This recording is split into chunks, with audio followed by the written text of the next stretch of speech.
for Tuesday, June 24th, 2025 at 5:30 p.m. in the Unit Office Conference Room, 500 North 10th Street, Herrin, Illinois. If everyone would please rise for the Pledge of Allegiance.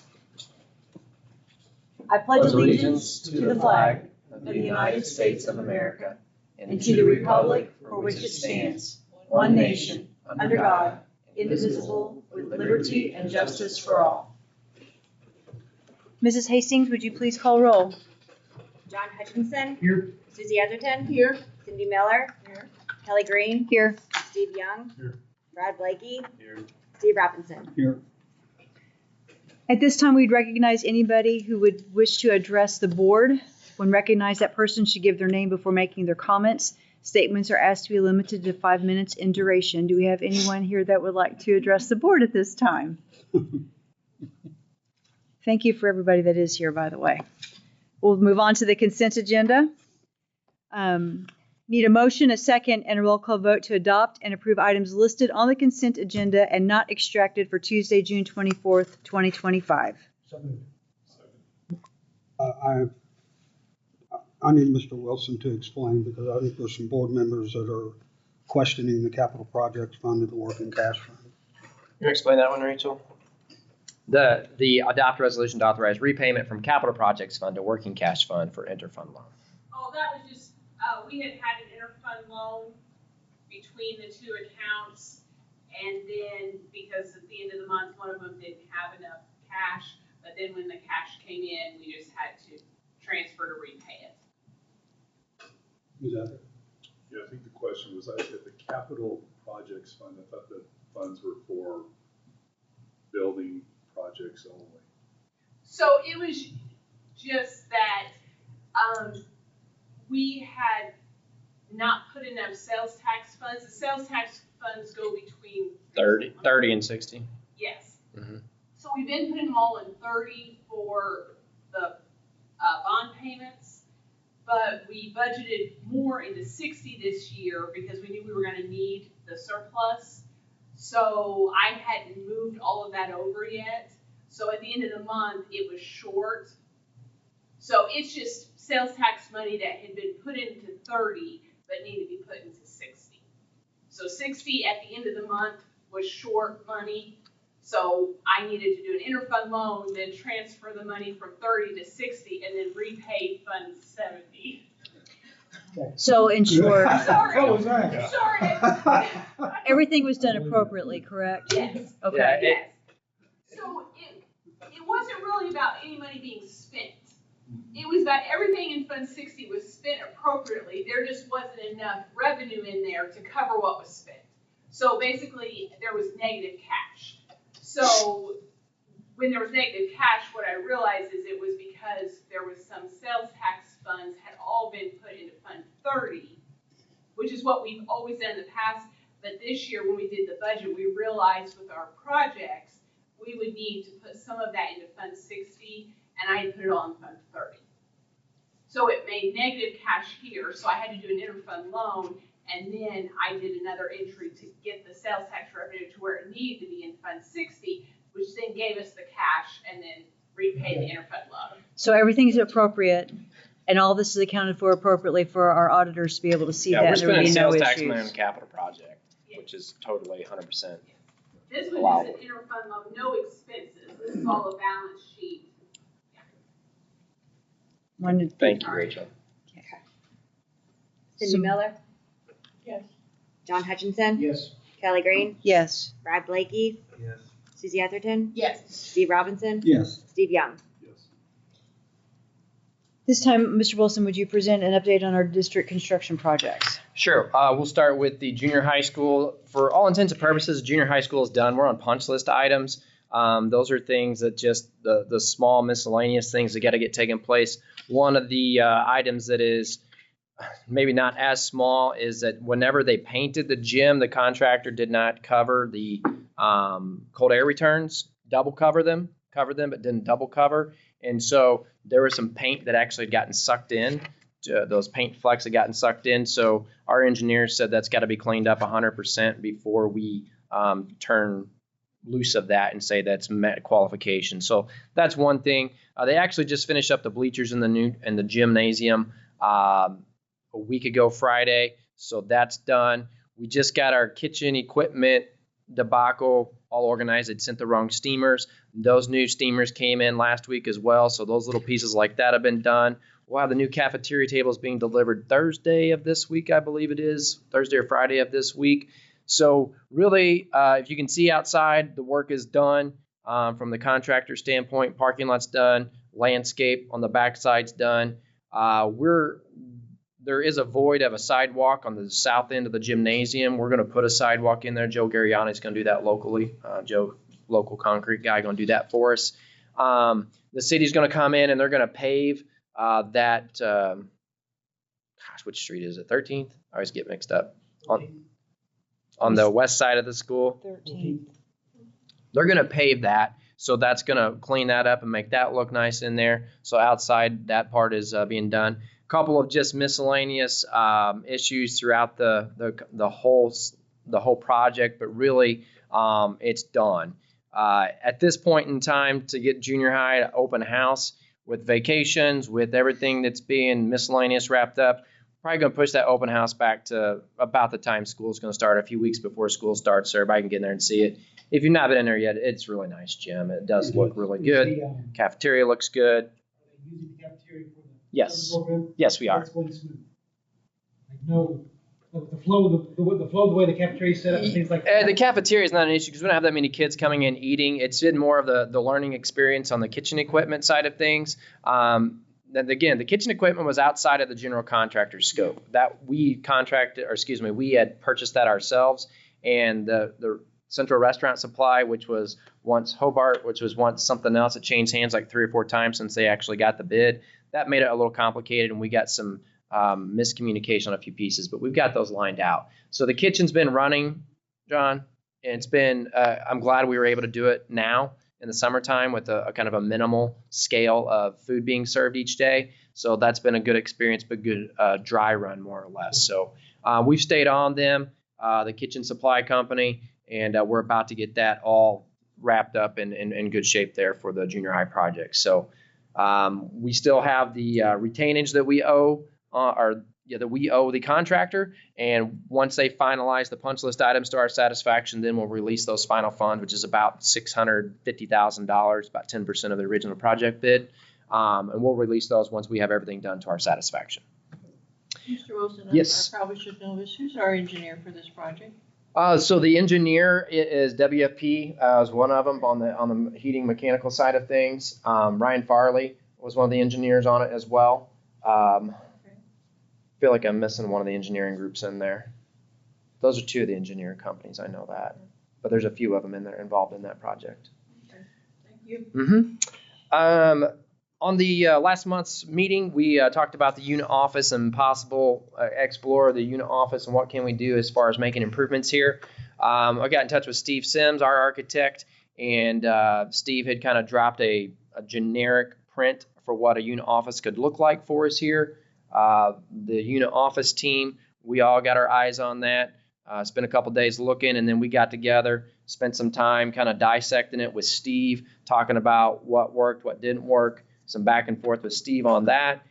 He's been able to get back to us yesterday another draft of what that might look like. So we are in a process of getting some ideas of what can the unit office redesign look like. We're going to talk to some other, I'm not sure the right architects, I guess is one thing to say, and get some other ideas. So we're not just locked in going one direction right now with Mr. Sims. Steve's been very good to us, but we want to make sure we're getting all the kinds of ideas that we can on this kind of project and make sure we get what we want. And if anybody else can share, other ideas with us of what they've done someplace else, we're open to those right now. But it's very, very initial stages to get the square footage down, get the office, as Steve says, form and function. You got to have the functional pieces of it and then the form of it. And then after that, you get that, what your budget look like. You want to dress it up, do some fancy things. We'll go from there. This is an item, Mr. Wilson, that has to be bid if it reaches a certain amount of money. We will absolutely have to bid this. It will definitely be a bid project for us. early estimates is in the $2.5 to $3 million range. Of course, that's on June of 2025, and we all know that just a couple of years ago that would have been significantly less.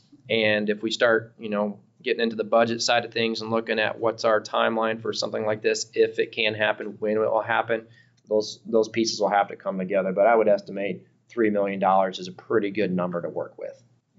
Yeah. Just initial stages, continue working on it. Any other questions for Mr. Wilson on the projects? I think that's all we have, right? Yep. Well, the press policy. I mean, on project. Yes. Okay. Any questions with regard to the press policies that were presented? I did want to share just a little bit, and within these press policies, a lot of updated policies. One of the things that's been a hot topic is artificial intelligence, AI. This does bring in one of the first AI policy that we have seen from a policy level. That is something as a district we're going to have to dive into this year. This will be a policy that kind of helps us, gives us the 25,000 foot view of it. Now we're going to have to start getting down into the 10,000 foot view, working with our teachers and administrators of what does this look like for us in each building. And so I think that's going to be one of the bigger things we're going to have to tackle this year is artificial intelligence, AI. Chat GPT, Gemini, Claude, Copilot, those are the basic ones that we're using. I talked to my nephew the other day. He's going to be a senior in high school in Missouri. And he goes, I'm not going to lie. I wrote a 5-paragraph essay with Chat GPT last year. I was like, attaboy. So work smarter, not harder. I'm not sure that's the answer.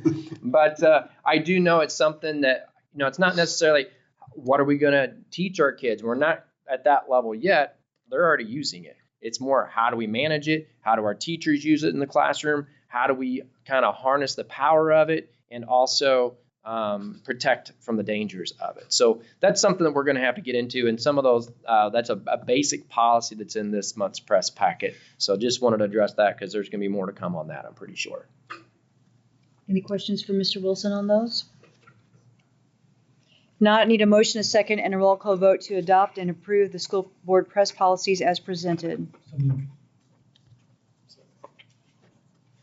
Kelly Green, Yes. Cindy Miller, Susie Etherton. Yes. Dave Robinson, Yes. Brad Blakey, Yes. Steve Young, John Hutchinson. Yes. Moving on to the special reports. For Northside Primary Center, there were 2 students who had perfect attendance for the entire 2024-2025 school year. They were Thomas Rosenau and Katie Newsom. Thank you to Megabytes for donating $50 to the students with perfect attendance. 38 students at Northside Primary Center had perfect attendance during the 4th quarter, and 117 students had perfect attendance in May. I want to wish congratulations to Mrs. Francine Sabins for being named the Illinois School Scholar Association Impact Award winner for 2025.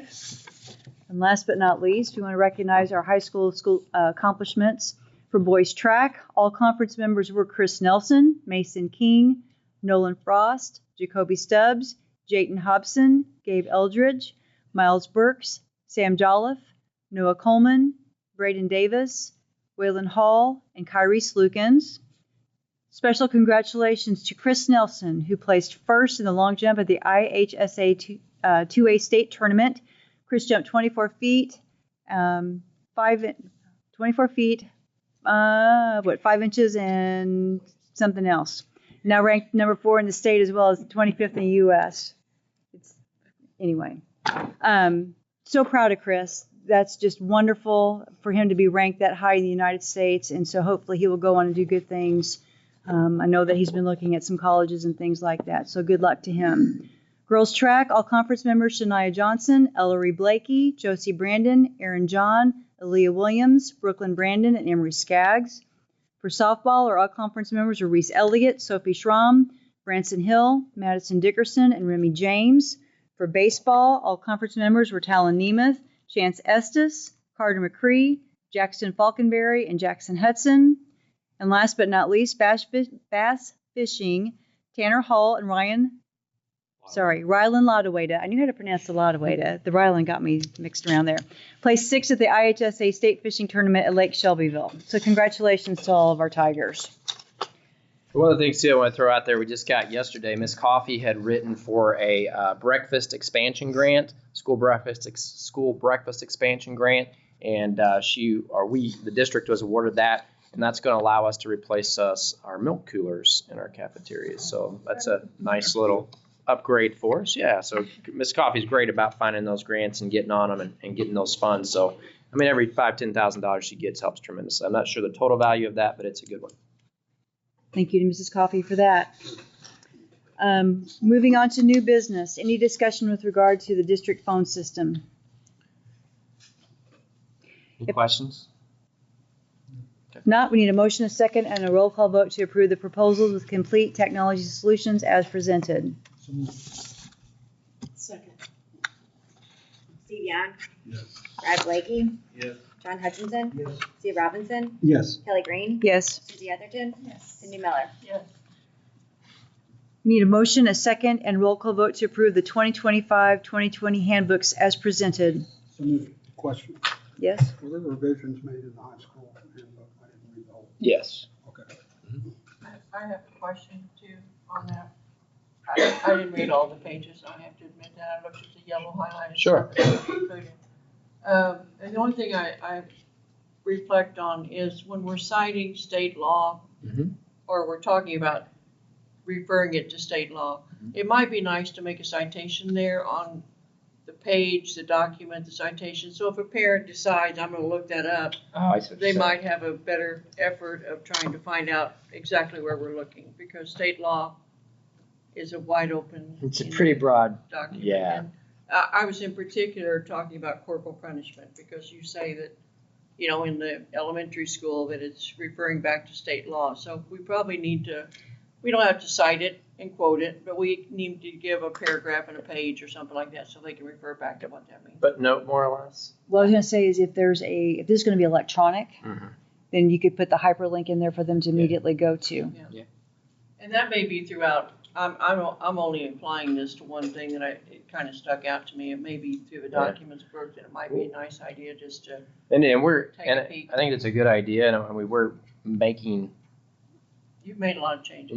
things better, more accessible, I think is the right way. Because, you know, we've gone from where everything was total paper. How many years ago, Cassie, where everything was total paper? It wasn't that many. And now we're fully digital on it. And Eli's done a ton of work cleaning stuff up, getting stuff formatted consistently throughout the district.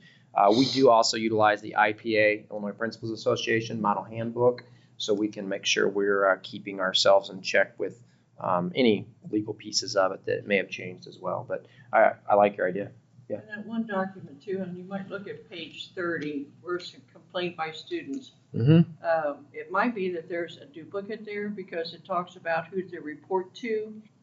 It talks about reporting to Cassie, and then a little bit further down, it leaves Cassie out, but it kind of has the same language in it. Yeah, I wonder I'll look at it. You can look at it. Which particular handbook are you in? This the elementary ed. Okay. Yeah. I'll take a look at it and make sure it's something that didn't. Because it referred to hearing and to Yeah. movement as well. So can we ask this question? Instead of referring to specific names, can we put titles in there so that it doesn't have to be changed or And looked at? At sometimes yes, and sometimes no.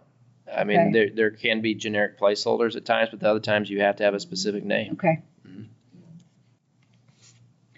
Any other questions, concerns, or? My only last thing, and I'm Yeah, going to sure. drop this horse. We talk about every handbook has a different logo. Mm-hmm. I know the unit has a logo. There it is. The high school has a different logo. The elementary school has a different logo. The junior high has no logo on the front of their book. Is there a person, such as yourself, that gives permission for the use of logos and marks? Because we can have anybody and everybody deciding on a document or a foam mat or a cup Mm-hmm. what logo they want to use. Right, and so that's a good point. And we have asked to change. I did notice that elementaries is not changing here. It doesn't have one on there, but we are doing that more. Eli Osale is our communications guru. He has came up with a very nice document, a guide, style guide, I believe is what we're calling it. Good. And it has the logos. We're actually working on some more logos still. So, you know, we've gone a lot to that side profile tiger head. as one. The H is another one. We have the round logo for each building and the district, kind of a more professional looking type.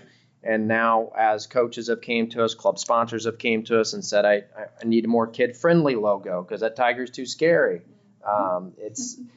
We're working on things like that. So yes, but for that to flow through, yes, we can be consistent because, when you look at SIU and the Saluki dog, it's the Saluki dog. We all know the Saluki dog, right? And so Very protective of we their want to be that way to where we have a very defined brand, but also realizing that we have a pre-K through 12 structure, whereas SIU is just college only. So trying to keep everything in pocket where it's not too far off the guide. So there are some changes that we're still in progress, and we don't have everything just consistently branded yet, but we are working towards that. Athletics has the unit logo. Mm-hmm. Consistently working towards being consistent with our logos that we're using throughout the district. Pretty sure it was in your court. Orange color, the correct orange color, all those types of things. Yes, very much. And it just really helps us to look good. I'm over the handbook. Yeah. No, good points. Good points. Good. Funny enough, as I actually emailed Dr. Hill back, like, you guys really need to change that logo on that. So I don't have the updated version, but Okay. yep. Any other questions or concerns with regard to the handbooks? Oh, I wanted to say too on that, I did check on that page, and you have to have 2 different people in there in case a faculty member or parent doesn't feel comfortable going to, let's say, Mrs. Hearing, you have to have another alternate, Ms. Lukens in that case, and sometimes there's a male-female role too. So that was why there was 2 on that page. At this point, we need a motion, a second, and a roll call vote to approve the 2025-2026 handbooks as presented. So moved. Second. Susie Atherton? Yes. Steve Robinson? Yes. Steve Young? Yes. John Hutchinson? Yes. Cindy Miller? Yes. Kelly Green? Yes. Brad Blakey? Yes. Any questions with regard to the Chromebook usage agreement? If not, we need a motion, a second, and a roll call vote to approve the 2025-2026 Chromebook usage agreement. So moved. Second. Steve Robinson? Yes. John Hutchinson? Yes. Brad Blakey? Yes. Steve Young? Yes. Susie Atherton? Yes. Cindy Miller? Yes. Kelly Green? Yes. This time I need a motion, a second, and a roll call vote to establish the meeting time and place for the Herrin Community Unit School District Number 4 Board of Education as presented. So moved. Second. Brad Blakey? Yes. Susie Atherton? Yes. Steve Robinson? Yes. John Hutchinson? Yes. Kelly Green? Yes. Cindy Miller? Yes. Steve Young? Yes. At this time, Mr. Wilson will present some information with regard to our long-term debt restructure. Yeah, long-term debt restructuring was something Dr. Riker inherited and something that I inherited through the very lean times of the state funding in Illinois for public schools. Some bonds were sold, quite a few bonds were sold actually some years ago, particularly now we're looking at ones in 13 and 15. Those bonds were balloon payments, so we weren't paying the full principal on those, just interest only on those bonds for the past 10 years. Those bonds were sold to do some work in the district that needed to be done at the time. And again, there just weren't funds available to do those types of things. So anyway, we have a pretty substantial amount, 26.5. I just realized that says 26,500. That's not right. It's $26.5 million. Decimal points do matter. But we've got this outstanding bond debt, and it's through alternative revenue bonds, which means it's against our 1 cent sales tax. So we're paying these bonds with our 1 cent sales tax. It's not a bond on our general local community taxpayers. Anybody that comes through the Marion buys gasoline, they're helping to pay for that bond. Anybody's going shopping, eating at Chick-fil-A, whatever, they're helping pay for our bonds. So that's the advantage of it. It's not a local taxpayer. So the annual sales tax has been a very good thing for our district. It's continued to increase annually over the past 5 years. We've seen that increase each year. We're at $2.5 million this year in sales tax revenue, which is fantastic. It's up another $150,000 from last year. I anticipate that that'll continue to increase. However, the bond payment that is going to be due next year against this 1 cent sales tax, that payment is $2.8 million. Just said we have $2.5 million that came in this year. $2.8 million is our payment next year. So we have to restructure this outstanding debt in a way that allows us to make our payment for the next however many years. Right now, that debt is going to be out through 2035. That's how it was originally written. Wasn't anything that I had anything to do with, but that's how that debt was originally structured, out to 2035. We can't do that at this point in time, so we've got to restructure it. A couple of different options. Rachel and I have been talking to Stephen Adams, and Stephen Adams works with is our financial advisor that we work with, the district works with. And a couple of different options we've had Stephen present to us was basically putting this debt out for another 10 years or putting it out for another 15 years. So again, 10 years, the new end year would be 2045. At 15 years, the new end year would be 2050. And it's really mind-boggling to try to wrap your head around the fact that we're making decisions today that's going to impact the 2045 superintendent. I don't think it's going to be me. And I'm trying to put things in order so we can make the headway we need to against this debt, but also leave ourselves money within that sales tax revenue to do what we need to do, replacing HVACs, taking care of roofing projects, taking care of a new addition, a new building, whatever it may be. So trying to find the best of both worlds. To extend it out 10 years or 15 years, and then how much room does that leave us? So at this point in time, if we would go out 10 years with this, additional 10 years, that would make our annual payment about $1.575 million each year. That would leave us approximately $1 million in sales tax for taking care of other capital projects that need to be taken care of. If you go out 15 years, the new year 2050, annual payment goes down just a little bit to about $1.4 million. And so you have about $1.1 million for other capital needs. Now, the disadvantage of going out at 15 years, that's a little bit higher interest rate. So you're going to be paying more interest for 5 more years too. So that's the pros and cons. Not a decision that needs to be made tonight. We have to make this decision no later than the November board meeting. Rachel actually talked to Stephen again the other day. We visit with him regularly in the spring, in the fall. And so we're going to have Stephen come in. If you guys would like Steve Adams to come in and talk to you all and show you some pretty charts and graphs and explain it to you differently, he is more than welcome to do that. I'm happy to have him here. But this is more or less just, hey, here's what's on our radar coming up. Everybody kind of think about it, give you some time to process it, ask me questions, think about strategically what are we wanting to do as a district, how much money do we need, and then talk through it a few different times to make a best decision that we can make with the circumstances that we have. So that's what very high level view of our outstanding debt that we're going to have to be taking care of here in just a couple of months. And my question is, because I'm new to this, Mm-hmm. What other pockets of money do we have that we can utilize if we wanted to? To pay this debt, we only have the 1 cent sales tax. That's it. By law, that's what we have to do. Because it was generated as an alternate revenue bond against the 1 cent sales tax. There are other methods of bonding for the district that it's moving money around, and really that's what it does. It's one big pile of money and you just kind of move it around. But this one particularly, the 1 cent sales tax, you have to use it for what you say you're going to use it for, as an attorney brought to the attention of the Herrin District a few years ago. Mm-hmm. Mm-hmm. You don't want to relive that. But if we had to run into putting in a new air conditioning unit or something like that, we didn't have this money, what money do we have? That would be other state funding that we could move over to take care of that. When your state funding comes in and that's one pipeline of money is your evidence-based funding. We can move it if we needed to move $100,000 over to take care of some projects in the district, a new roof, HVACs, whatever. We can do that. Another funding mechanism is our local tax levy. The local tax levy is another generator of funding. And when we do the local tax levy in November, December, that's where we can say, all right, here's how much money we're putting over here for capital projects or for operations and maintenance. So there are a couple of other streams to take care of the HVAC, roofing, other capital projects. but they're not necessarily other streams that can pay for this directly.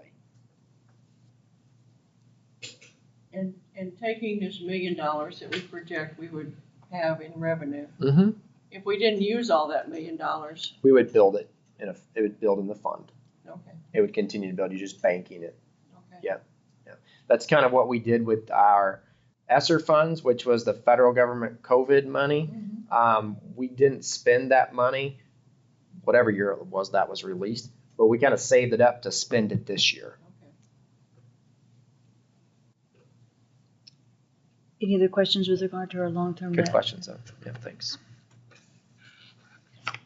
Okay, at this time, we need a motion, a second, and a roll call vote to close the meeting in accordance with Section 122A of the Open Meetings Act, citing the following exceptions as contained in Section 122C, to discuss disciplinary cases, the approval of closed minutes, the appointment, employment, compensation, discipline, performance, evaluation, and dismissal of specific employees, action to adopt resolution regarding the dismissal of a professional educator licensed employee.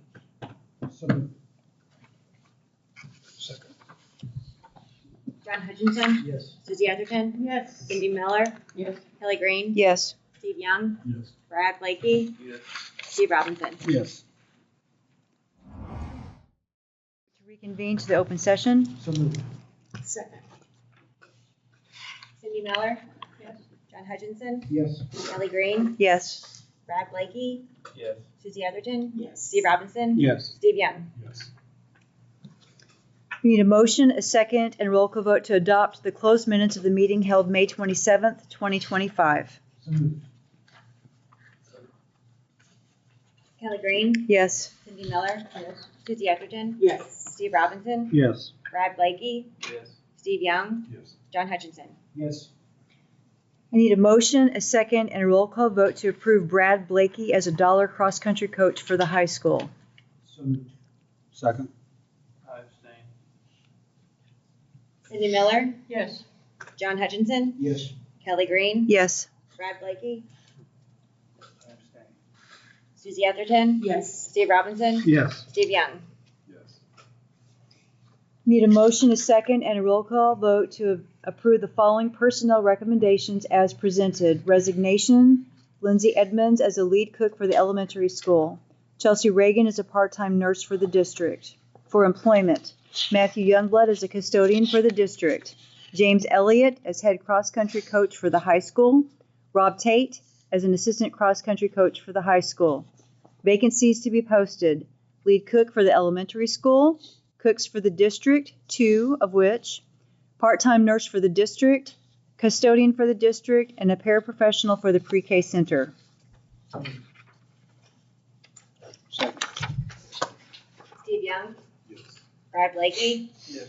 John Hutchinson, Yes. Steve Robinson, Yes. Kelly Green, Yes. Susie Atherton, Yes. Cindy Miller. Yes. Need a motion, a second, and a roll call vote to approve the FY26 salaries for the high school administrative staff. So moved. Second. Susie Atherton, Yes. Steve Robinson, Yes. Steve Young, Yes. John Hutchinson, Yes. Cindy Miller, I abstain. Kelly Green, Yes. Brad Blakey. Yes. Need a motion, a second, and a roll call vote to approve the fiscal year 26 salaries for administrative and non-union support staff as presented. So moved. Steve Robinson, Yes. John Hutchinson, Yes. Brad Blakey, Yes. Steve Young, Yes. Susie Atherton, Yes. Cindy Miller, Yes. Kelly Green. Yes. Need a motion and a second, a roll call vote to adopt the resolution regarding the dismissal of a professional educator licensed employee, Sean Banks, for the reasons specified therein, and to provide the notice to the employee required and as referenced in the resolution. So moved. Second. Brad Blakey, Yes. Susie Atherton, Yes. Steve Robinson, Yes. John Hutchinson, Yes. Kelly Green, Yes. Cindy Miller, Yes. Steve Young. Yes. Having completed the items on the agenda, I need a motion, a second, and roll call vote to adjourn the meeting until the next regular meeting scheduled for Tuesday, July 29th, 2025 at 5:30 p.m. in the Unit Office Conference Room, 500 North 10th Street, Herrin, Illinois, 62948. So moved. Second. John Hutchinson, Yes. Susie Atherton, Yes. Cindy Miller, Yes. Kelly Green, Yes. Steve Young, Yes. Rod Blakey, Yes. Steve Robinson. Yes. Thank you, everyone.